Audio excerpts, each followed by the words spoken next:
Several youth groups launched Youth Against Corakot at Quezon City Memorial Circle on Wednesday. The coalition aims to hold officials accountable for alleged corruption and irregularities across government projects. It will push for bills protecting taxpayers' money and launch a ghost project hunting field trip to let young people monitor projects for red flags. YAK unites the youth arms of Akbayan, Kaya Natin, the Liberal Party, Kilos Ko, and Pantay, alongside the Student Council Alliance of the Philippines and Bulaqueño for Good Governance. Joining us to share more about this new youth-led coalition and its upcoming initiatives is UL San Santos, Vice Chairperson for Education, Research, and Training of UP Alianza. Good morning, San. Samba? San. Yes. Hello. Good morning, everyone. Good morning. Thanks for joining us today. Yes. San, it's very. Looks like a very interesting endeavor. Could you tell us paano nangyari itong coalition na ito? Well, it came from our broad youth alliance of student leaders kasama yung Akbayan Youth, Student Council of the Philippines, Kilos Ko Youth, Kaya Natin Youth, Liberal Youth, Pantay, Bulaqueños for Good Governance, and of course UP Alianza to form YAK. And we refuse to glorify the rich and powerful who have continually gamed the system for their gain, and we must stop normalizing corruption, and panahon nang gawing kadiri ang corruption, and through this alliance we can hold everyone accountable. Well, we've seen participation of the youth since the result of the midterm 2022 elections, right? But why do you think it is important for the youth to get involved in anti-corruption initiatives? Well, I think it's important for the youth to get involved because we are the front line pagdating sa usapin ng paglaban sa corruption, because we are one of the direct stakeholders dito. So kami yung direktang nakakaranas nito. Yung billions of pesos na para sa mga eskwelahan, flood control, and basic student services ay nauubos dahil sa corruption. And these ghost projects, overpriced contracts, and kickbacks divert our money. Yung buwis namin to fund the luxurious lifestyles of corrupt politicians, unscrupulous contractors, their friends, and families. Kami ang pinabaha kapag pumapasok sa eskwelahan. Kami ang walang maayos na classrooms, and kami ang halos magkakuba-kuba na kumikita lang ng minimum wage. At for sure, yung pera na yan, utang din yan na nababayaran namin ng ilang dekada. Kaya as YAK Coalition, gagawin nating kadiri ang corruption at kami ang henerasyon na ayaw sa kurakot. Good. Actually, maganda marinig yan kasi ako matagal ko na, ilang taon ko na sinisigaw hanggang ngayon, marami pa rin kurakot. Pero with regards to yung initiatives ng YAK, ano yung mga activities nyo? Kasi I understand you have a ghost project hunting a field trip, no? Paano nyo na-identify yung mga projects na pupuntahan nyo? Well, yes, the ghost hunting field trip. So, it stemmed from, may yung mga sites that came from the laundry list that BBM President Bongbong Marcos had. So dito sa Metro Manila may mga sites na nandun, and we'll have a ghost hunting field trip to look into those ghost control projects, and we will activate young people in visiting select project sites to encourage the youth to actively monitor government projects, report red flags, and magnify the voices of affected communities. But hindi nagsistop doon. We also want to encourage young people na bantayan yung pondo ng bayan. Mag-request din ba kayo ng mga budget ng mga LGU? Kasi another form of corruption is yung ghost employees. Kasi may ghost project, may ghost employees din. Diba? So, pag na-determine nyo itong mga projects and employees, ano ang gagawin nyo? Would you go out sa streets, information campaign, audio visuals, anong gagawin nyo?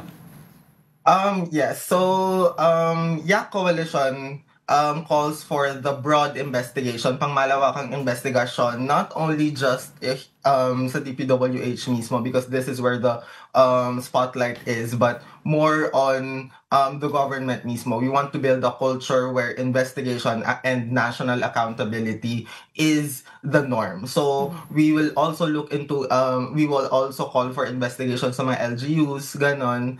And yeah, so Okay, you also mentioned kanina pagbantay din sa sa budget no Yeah. ng bayan. So, ang grupo niyo ba is planning na umattend ng mga series of budget deliberations sa both the lower and the upper house?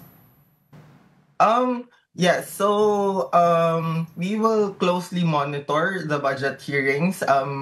Yeah. So Yeah.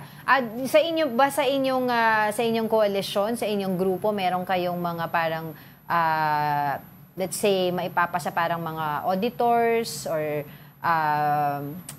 finance advocates that would, know how to scrutinize the budget during the deliberation ng House and the Senate?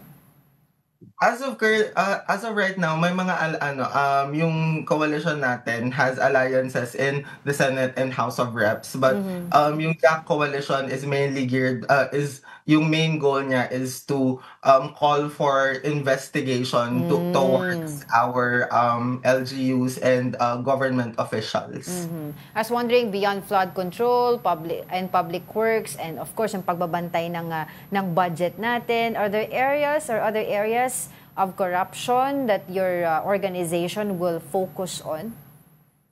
Yes, so while the coalition is centered around yung flood control corruption because that's the spotlight right now, YAC's broader focus is refusing to normalize corruption and fund the luxurious lifestyles of public officials and contractors. As mga scholar ng bayan coming from UP Diliman, one of the main things that we see corruption manifest from is education. Ang daming education deficiency dito sa Pilipinas and kailangan pa nating lakasan pa at kailangan pa natin ng mas cognizant and mas responsive na education through funding more towards education in our state universities and colleges and also our public schools under DepEd. Pero saan yung mga yung mga gusto sumama sa mga initiative nyo na hindi kasapi ng mga grupo na sa coalition na to, are they invited to join you, especially sa mga ghost hunting trips, sa mga ibang initiatives nyo? Yes, definitely. So we invite everyone sa ating mga kabataan na nanonood dyan. You can join us. So sa mga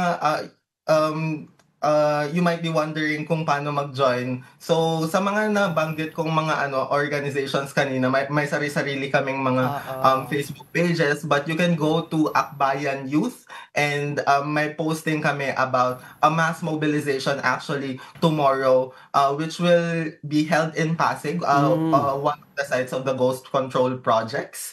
And we will also update you guys on yung mga especially dun sa ghost hunting field trip natin, so that everyone can join in, not just any member a part of the coalition. So you're going to post yung schedules, no? Kasi I'm sure madami magiging interested na ito, madaming galit na eh. Yes. Sa mga sarili naming mga Facebook pages. Great. Sen, Sen, last question na on my part. I was wondering if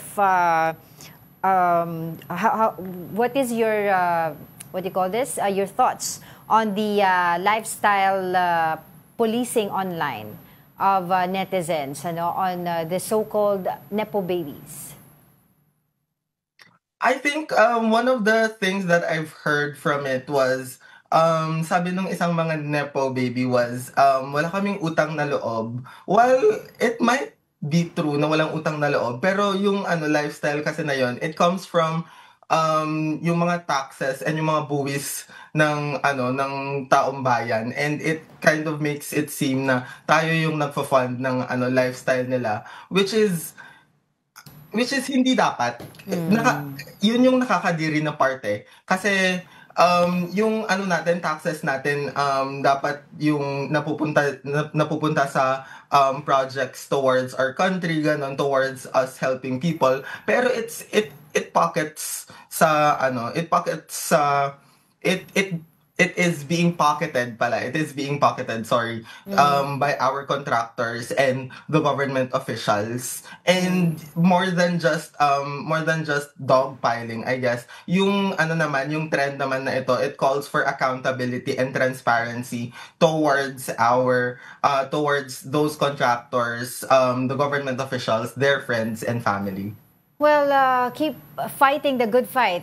Maraming Oo. salamat sa iyo, Yuel San Santos, Vice Chairperson for Education, Research and Training of UP Alianza. Thank you so much.